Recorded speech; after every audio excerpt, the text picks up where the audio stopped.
Good lunch. I'm John Tobacco. We've been hearing for months now through this whole impeachment debacle, the hoax, the witch hunt, about how there can't be two tiers of justice, that the president can't have one set of rules and everyone else, no one's higher than the law. And then we find out just this week that while everyone is screaming and yelling about the Department of Justice weighing in on giving a judge discretion in the Roger Stone sentencing, we hear slipped under the radar that Andrew McCabe, former acting director of the FBI, will not be charged with any crimes, although we know empirically, because he's admitted it, that when there was a leak in his office, it was him, and he tasked a whole team of people to go out and track down the leak when all the while he knew it was him. So the two-tier justice system seems to be working very favorably for the deep state and the left.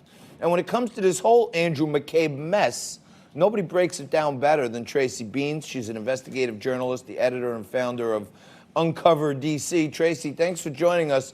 So your most recent piece here says that there's much more to the Andrew McCabe story. I agree with you. Tell us what you found out. So we're going to go back to 2016 when the election was just about to happen, and they discovered the Wiener laptop. You guys have to remember when that happened. Of course. Yeah, so they found the emails, but in addition, they allegedly found a whole lot more. And there were rumblings in the New York Police Department, the FBI field office in New York around that time, that they were going to come forward with indictments on other things that were found on that Wiener laptop. And at the time, Eric Prince did a radio show on Breitbart Radio where he talked about some of the other things that were found on the laptop about Epstein Island, money laundering, and other malfeasance. And he said that the NYPD was ready to move forward with indictments in a press conference, but they received ridiculous amounts of pushback from Maine Justice, threatening to prosecute officers involved in the accidental death of Eric Garner, which was a hot topic at the time. People kind of relegated that call to conspiracy land. But then we got the IG report that details these leaks that Andrew McCabe made. And he tells us that Loretta Lynch got on the phone with him and excoriated the New York field office of the FBI for leaks, including talking about the Eric Garner case. So as we sit here in the future and go backwards in time, everything that Prince said on that call about what was on the Wiener laptop and what Andrew McCabe and Loretta Lynch did in terms of putting pressure on them not to investigate is now corroborated. So just quoting from your most recent piece here, apparently there's people out there that are confirming that Attorney General Loretta Lynch herself and Andrew McCabe threatened the New York field office and the NYPD if they disclosed anything they found on Anthony Weiner's laptop. Is that right?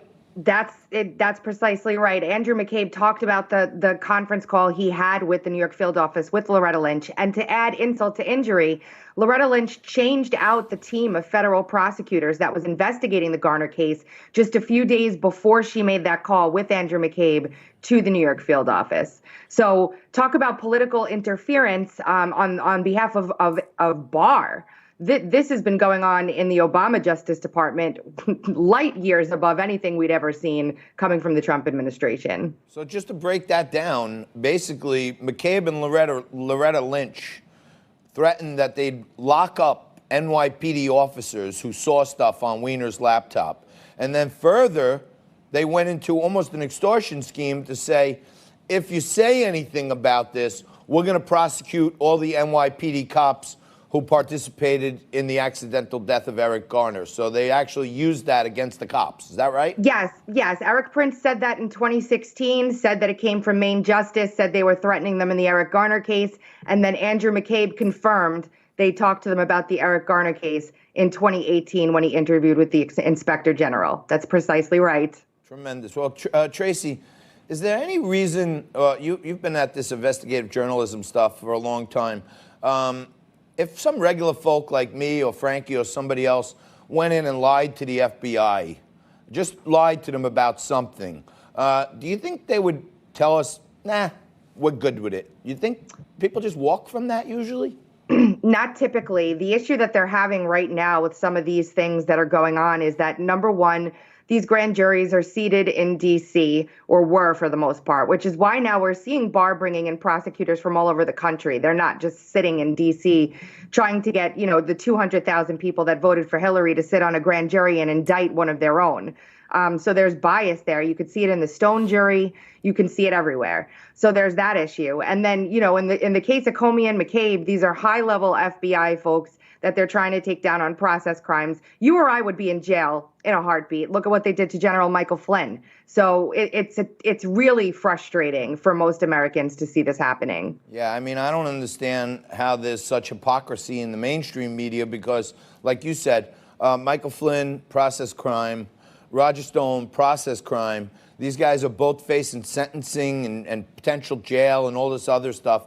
When Attorney General Barr comes in and says that he wants the judges to have some discretion to deviate from the guidelines, everyone goes crazy. But when these folks in the deep state get caught lying to the FBI themselves, no charges. It's kind of scary.